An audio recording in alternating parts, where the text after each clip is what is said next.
burya rero barayamaze mu kirundi ngo uwikeka amabinga aba yagwaye. Iperereza ry'umugambi uri ku butegetsi ejo kuw'Imana ryasimbiye kuri Paulo Butoyi arongoye paruwase Cœur Immaculé de Marie ya Mutumba, aho akaba ari muri diyoseze ya Bujumbura, riramucakira bamwagiriza yuko mu nkuka ya misa yari yasomye ko yari yavuze yuko amatora aheruka kuba agereranywa n'umwanda mukuru.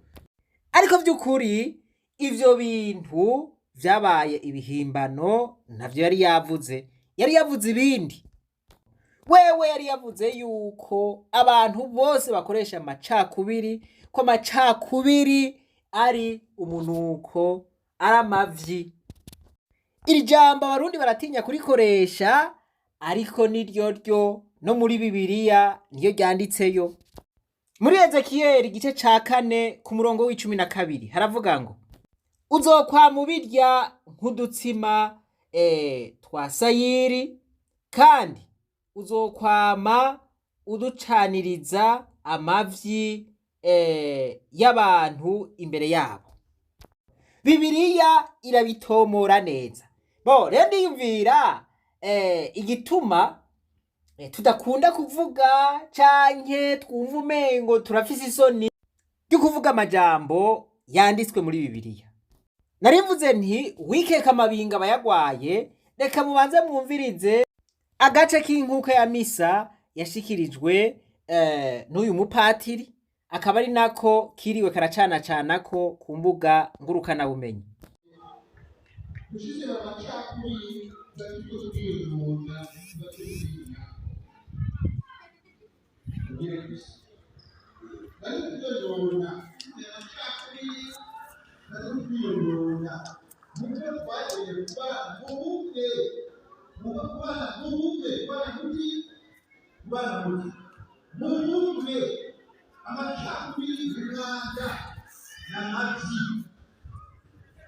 Ati twige kubana bubumwe, amacakubiri n'umwanda n'amavyi.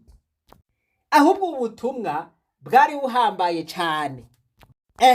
Ntavuze iri jambo ati abantu bakoresha amacakubiri amenye yuko ari umwanda, ari amavyi. Abatipe baraho nabo ndaza kubagarukako. Bati wikeka amabinga aba yagwaye.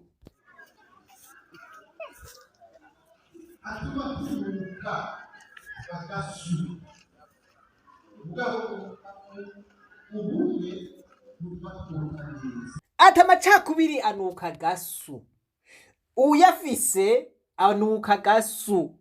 Voilà. Ati mugabo ubumwe n'umubavu umota neza. Bantu b'Imana, ubu butumwa hari akanenge mu bwumvamwo. Rero umukama uyu munsi nabo babayemo bisigeze kubisha amatora y'ibintu ahaye abana bo ndabireka cyo kandi bongeye yorongeko bireyeko twabifashemo kabemo mugabo yacaga abantu bakora nyagurika igize bakurikanarika yekadereka bikaba bibinde nibaza zobahanagura mu kigo cyane ko nafibire ishavu cy'ibyo bibabazi mu kwabazi n'abagora n'ibanga bakaba amagara bati ngabo gitangaye kubona y'umugo byo babayemo byakwiye ariko Kristo afite kuruhande bikamubwira kubinyako umukama abifashe abimanabuye. Icyo twabana neza tubane ubumwe, tubane urukundo mu budasa bwacu, ibyo byoteka byacu, ibyo tubaziro cyacu, ibisigaye ntacyo bimaze gufurukana. Ubwabo kamana cyangwa gufurukana ashaka ko twisubirako tubere Kristo kubana mu bumwe, tuyamiriza amacakubiri uko ameze kose, aturuka kose mu migambwe, mu bintu mu mamuko mu by'umuntu afise mu butunzi mu bwenge ibyo byose birashisha mukama ese tubana rero ubuge bwawe kura imana kuko imana gusenga ni ubuge twese abatatu noneho ugagusenga umukama tukamwambaza tukakira yesu we hanyuma bityo tukagenda kubyana tukabonana n'abakera n'abasi tuba twaje mu bwuki nuko tuba twaje bakura umudebu nawe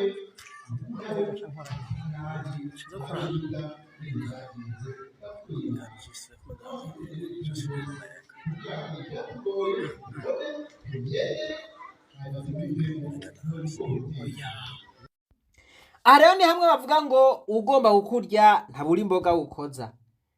Ubutumwa yavuze ni ubutumwa bwumvikana. Umuntu wese yuzuye amacakubiri, yaba amacakubiri y'amoko, yaba amacakubiri y'intara, yaba amacakubiri y'idini, yaba amacakubiri y'urukoba, yaba amacakubiri y'imigambwe, eka amacakubiri ni menshi. Uwo muntu araduhuka, uwo muntu anuka agasu, uwo muntu aranuka, uwo muntu anuka nk'umwanda mukuru, mugani wa patiri nk'amavyi. Ukubise ikinombo mu bibwa, ikibweja kiba cafaditse.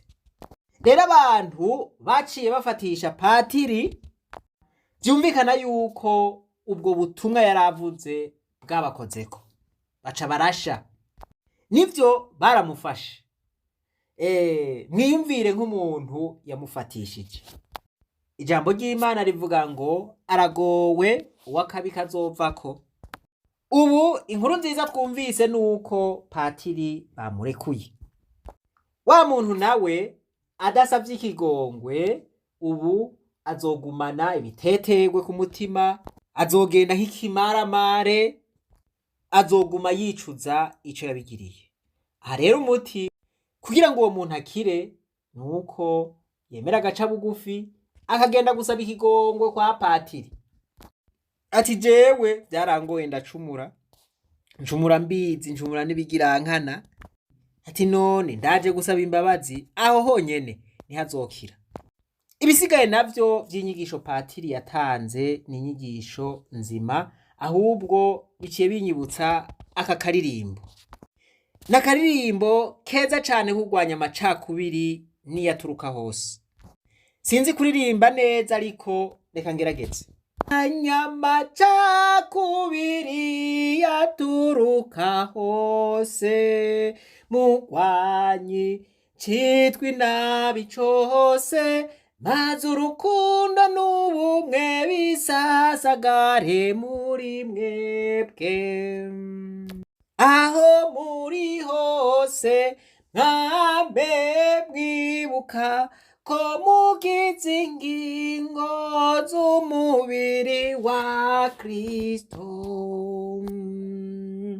Wanyamacakubiri yaturuka hose, mugwanyi citwa inabi cose, maze urukundo n'ubumwe bisasagare muri mwebwe.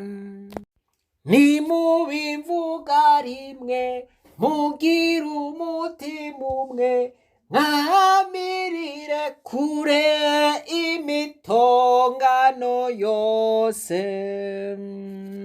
Wanyamacakubiri yaturuka hose, mugwanyi citwa inabi cose, maze urukundo n'ubumwe bisasagare muri mwebwe. Ibi vyaraye bibaye rero vyodusigira icigwa. Abakozi b'Imana vyobasigira icigwa. Icigwa higira giti: wewe nimbuzi ubutumwa wahamagariwe gukora, ntutinye kubushikiriza uko urongowe. Ntutinye kugire ngo baramfunga, baranyica. Buvuge uko urongowe ntacuba. None ba Pawulo ntibakubitwa, ntibapfungwa, ba Yohana ntibatawe mu kizinga ca Patimo, ntihariho abamanitswe bakozwa mu mavuta, abo bose bazira kuvuga ubutumwa bwiza. Kino gihe rero hari abantu bashobora kubona ukuri bakumva hari ubutumwa bukomeye bovuga mugabo ntibabuvuge, bakareka ibintu bikaguma vyononekara kandi babona. Murumva yuko baba bariko barahemukira umukama, ntibaba bariko bararangura neza igikorwa bahamagariwe. Mwene abo bantu rero nibo batuma n'ibibi vyongerekana cane, kuko ntibakora ico bategerezwa gukora. Ntihagire rero umuntu areka kuvuga ubutumwa ngo nuko bohava bamwica canke bamutwara kumupfunga, umuntu apfa hageze. Mwibuke wa mugani uvuga mu Kirundi ngo hakunigwa n'ijambo wonigwa n'uwuribariye. Patiri rero yarase kunigwa n'ijambo, ati jewe mfume nigwa n'abaryumvise. Voilà, ubu n'ubushinga ntahe. Si ubushinga ntahe gusa mbere, ahubwo n'ubutwari bukomeye. Turateye intege Patiri rero ntahemuke kwibanga yahamagariwe, arikore n'umutima wose. Azopfa hageze. Abitwaza igikenye nabo mu guhohotera abandi canke mu kurementaniza abandi, bame bibuka rya jambo rivuga ngo aragowe uwakabi kazovako. Twirinde, twiyambure umugera mubi w'amacakubiri iyo aturuka hose uko ameze kose. Ibi rero ntibiri mu bari mu Burundi gusa, ntibiri mu badede gusa, biri no mu bandi bose bari inyuma y'igihugu. Umugera mubi w'amacakubiri, iri shano, ubu buyobe, umunuko warabafashe. Abafise umunuko rero Imana ibahe wa mubavu mota neza, wa mubavu w'ubumwe, ibakureko ubwo bunuke, iboze basigare bera de. Imana nibahezagire mwese, reka twibandanirize rwa rugendo rwacu maze tugaruze umunezero Satani yatunyaze. Umuntu atarashika mu ishuri ry'abarundi bose turamuhaye kaze.